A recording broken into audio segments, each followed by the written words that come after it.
We're going to do 6 different discussions that we voted on last night.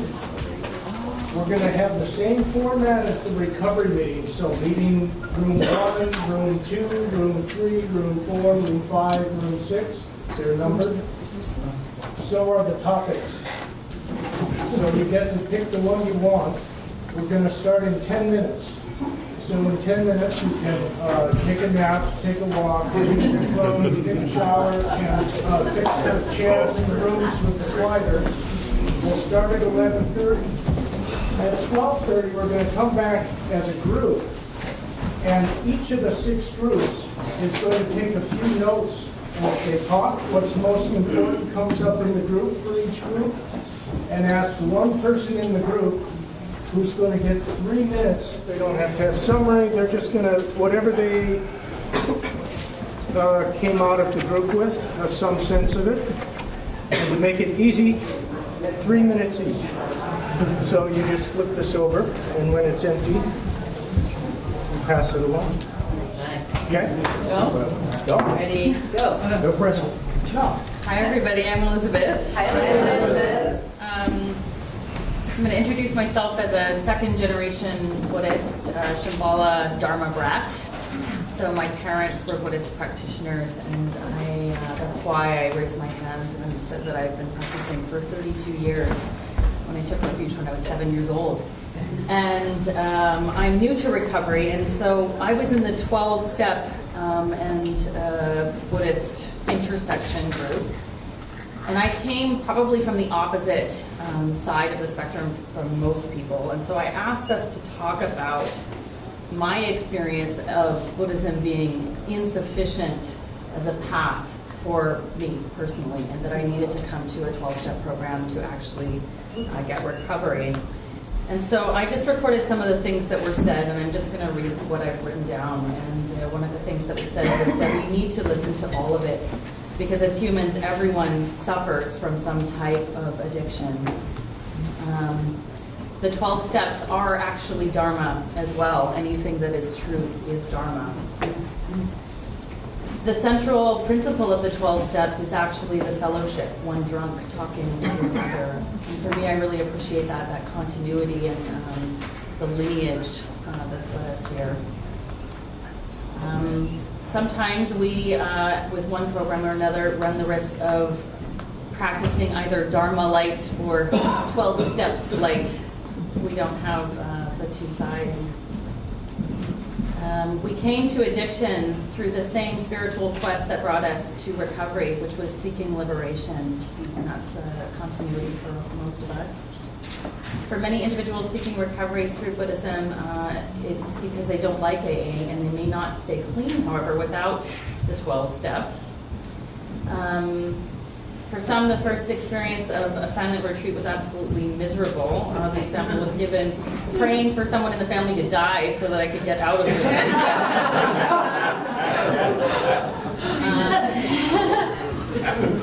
So many people have gone, I'm just about out. So I basically will say that the continuity that we expressed was that many of us really did need both, and that they were quite complementary and not opposing, but they work together beautifully.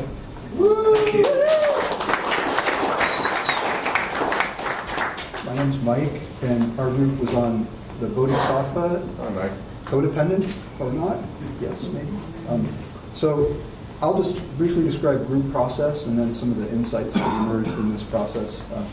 We went around and checked in, and that took most of the time. but it was great because it allowed everybody a chance to develop their conception of codependency, express some experience, make it concrete.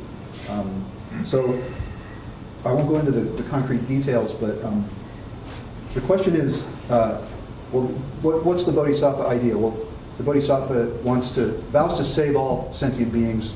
Sentient beings are numberless. I vow to save them all. What's the rest of that? There are 3 things. Desires. Sorry? Desires. Inexhaustible. Inexhaustible. I vow to ride them out. Satisfy them all. Thank you. You get the idea. It's a tall order. It's a tall order. So, and codependency involves pleasing people on the one hand, and doing so with such intensity that it looks like addiction often. And I know in my case, I'm a helping person, and I grew up that way. My mother was mentally ill. I was the firstborn. I lived to serve her needs, and that just was my reality, and still is to a great extent. I carry it with me. It's a source of suffering, but it's also a source of superpowers. This was an insight that came up again and again. Codependent people aren't broken, really. In fact, maybe brokenness isn't the right way to even look at any of this. That came up, I'll just jump ahead a little. It might be a good idea to depathologize these sorts of situations, these conditions, and say there's a continuum of codependency where it's okay, it's good to be codependent with people, to be in it together, even some anarchists like to get together. They're called anarcho-syndicalists. They're not totally isolated. You can't be. Nobody can be. And on the other end of it, though, is just the sort of selfless devotion that leads to resentment. Did I turn this over? Okay. You're good. That leads to resentment eventually. And the resentment for many of us in this room describing our experiences was a sign that we were not doing it like we really wanted to. The resentment meant this is not the right kind of giving. This is the wrong kind of giving. Or there's better giving, more skillful giving. Put it that way, not right, wrong. And so the insight, the main insight really was that there has to be balance. There's the story of Narcissus, right? But Echo's in there. Everyone know the story of Narcissus and Echo. Echo was the codependent, presumably, to Narcissus, whatever the other is, a narcissist. And there has to be some place in the middle where there's healthy narcissism and healthy echoism. I've never heard that before, but here it is. And, Buddhist path is all about the middle way. Your guitar strings, you don't want them too loose, they flop around, you can't really hear them. You don't want them too tight, they're great. Just fine. Okay, time. Yep, we're done. Did I cover it all? Barbara, thank you for leading us. Thank you so much.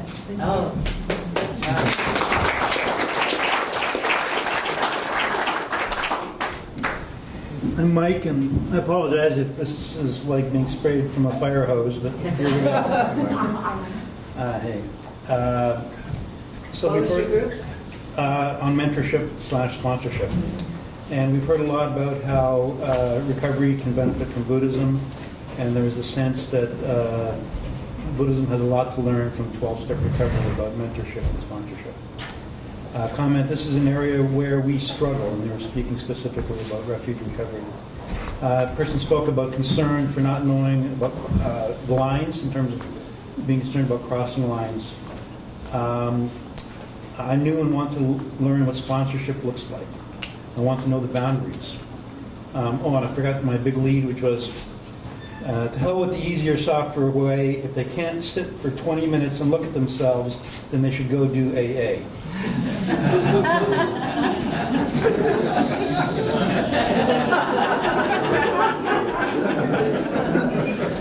Anyway, Mike? Lack of mentors in my area, especially female. There's no playbook for sponsorship/mentorship. In my area, you can now do 90 and 90 or 108 and 108. But there are no mentors. Super important to encourage mentees to become mentors. Kevin's 12-step guide has been very helpful. Just be the example. That's what mentorship is about. New booklet will be available soon for mentorship in the 8th step. Emphasis on encouraging daily something, anything, just do it daily. Recovery House can be your sangha and can provide mentorship sponsorship. Short meditation consistently. Keep the super sponsor ego out of it. This is a sickness, don't give up on people. I need to work on myself so that I can be giving from an overflowing cup. Peer-led groups in the Judeo-Christian ethics was a radical idea in early AA. And now we're doing something very similar in Buddhism. Mentorship right now is a free-for-all. Maybe that's okay in the way it's supposed to be. Some people like to be told what to do, what to believe.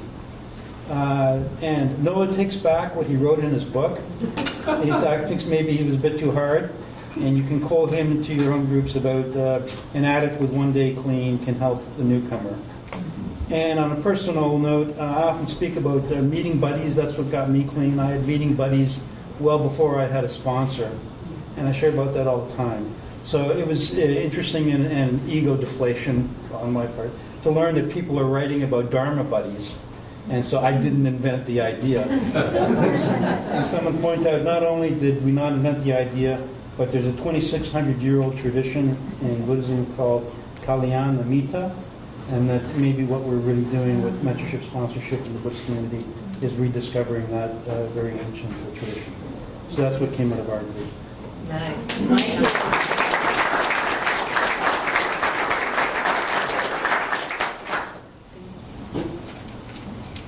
Hi, I'm Lindsay.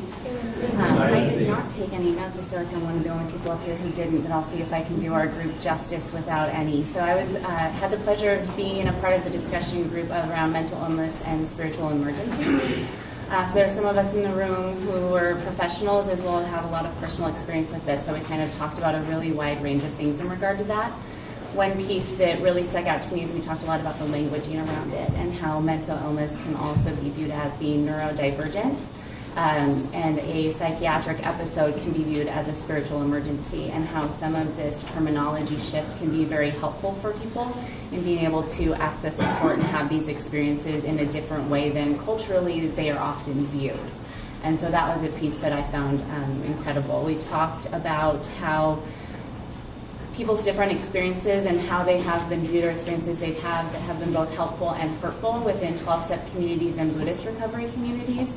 How sometimes it's been viewed as this outside issue in more traditional 12-step communities, and people have been asked, leave, go get help, do these other things, and then you're welcomed back. And then to the other extent of in many Buddhist recovery communities, I know I personally shared about feeling very welcomed with all of me, and the wide range of issues, diagnoses, and things that a lot of us bring to this, and kind of all of the different experiences in between that people have had. So we talked how different views in Buddhism can be brought in as to be helpful in regard to this, especially compassion, loving kindness, things of those around those for those of us to use for ourselves, as well as when there are people who are challenged by those who come in with neurodivergence, mental illness, spiritual emergencies, how that can be brought to the group as a place to help these people to be able to have more compassion, kindness, and love when there's still a lot of stigma and fear for a lot of people when these experiences are brought into the different rooms. The last piece that we talked about was action items. So how can we continue this conversation? How can we continue for there to be more development around this? And so one piece we definitely said is, hopeful that people can continue to have these conversations within their communities and within their Sangha to continue to integrate these different pieces, as well as, I have like 10 seconds, as well as, for me, one piece that I brought is when people feel comfortable and feel safe, because that isn't always the case. But I believe that one piece that we can really do as individuals to break down the stigma around substance use disorders, addiction, and mental illness is to be able to share with others what our pieces are of that, so that we can continue to have these really open and honest conversations, and that it's not always safe to do so, but that when it is, I think that can be a huge piece in moving all this forward. So I'm very grateful to have gotten to be a part of the conversation and to share it with the larger group as well. Thank you. Thanks.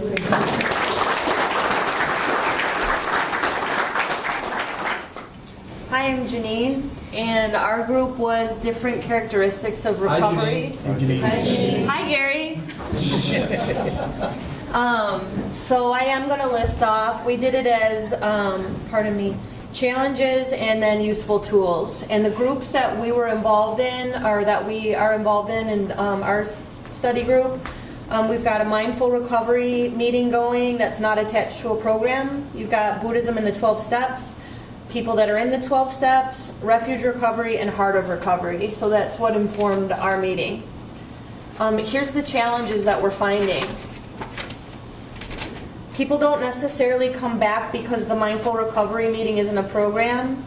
The Buddhism with 12 steps is kind of labor intensive. They feel like they're reinventing the wheel every week because they're trying to match a Buddhist meditation and reading to a step. There's issues of more experienced meditators would like a silent sit, whereas you have people that lots of beginners that have never sat before in the same room. And then also trying to meet the needs of people with long-term recovery and the newcomers. You have a member who felt displaced in 12 steps the whole time because she's an atheist. There is someone who craves Buddhist recovery, but she doesn't want to start the meeting because she doesn't want to feel rejected or do it by herself. There was someone who mentioned the growing pains of a young network is happening. Someone who says they like the structure and format and consistency of refuge recovery and are trying to figure out how to bring that to a newcomer. In 12-step, what is prayer to a Buddhist if you're not praying to God? And then someone who's stuck out like a sore thumb as a Buddhist in their 12-step recovery. Someone who wants more of a format. And someone who thought maybe the Buddhist teachings are too advanced for newcomers. And then going on to useful tools, what we found attending these meetings has helped us. How to do forgiveness and generosity meditations, how to meditate, what the sacred pause is, leaving the disease model behind. This gave her a life of Buddhist practice. Loving kindness, Tonglen, deep listening, ongoing mindfulness practice, being able to sit with the pain and joy, understanding that his thoughts and beliefs are limited, acceptance, impermanence, learning how to sit without self-judgment, the ability to be with difficult experiences, increased quality of life, the training manual for life that I never had, structure, and how to apply the shares to yourself. Thank you.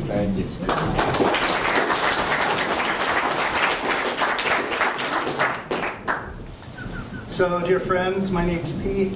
Hi, Pete. And our group was discussing engaged social justice.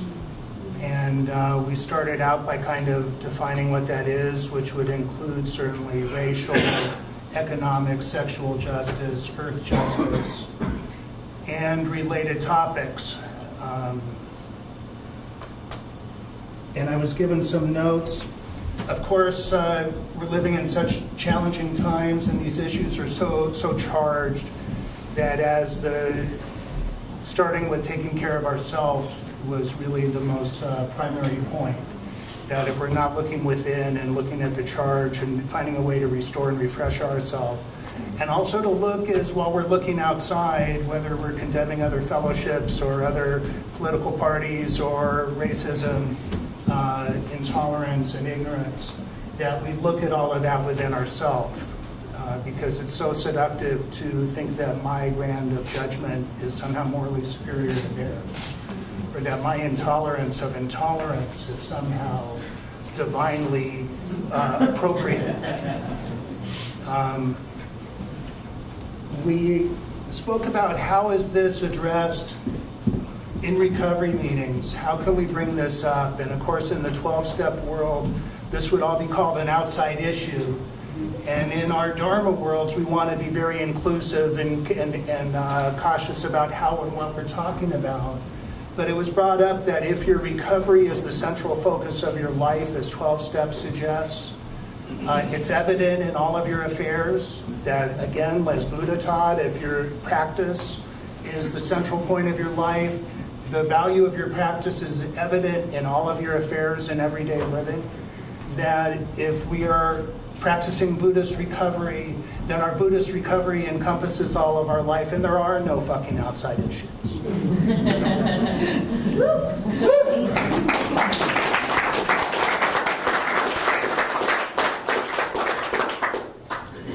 And also whatever I identify outside is really an internal issue. So everything where there's a charge, our practice of the steps and inventory and character defects, and certainly our practice, is encouraging us to turn inward towards the charge and to embrace the charge with acceptance and understanding and deep looking so that we can transform it. And if we're not working on it in ourselves, how can we hope to do it in the world? And hopefully we start this in ourselves and then our sanghas and continue it.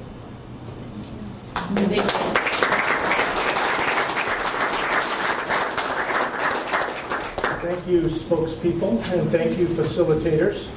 Just a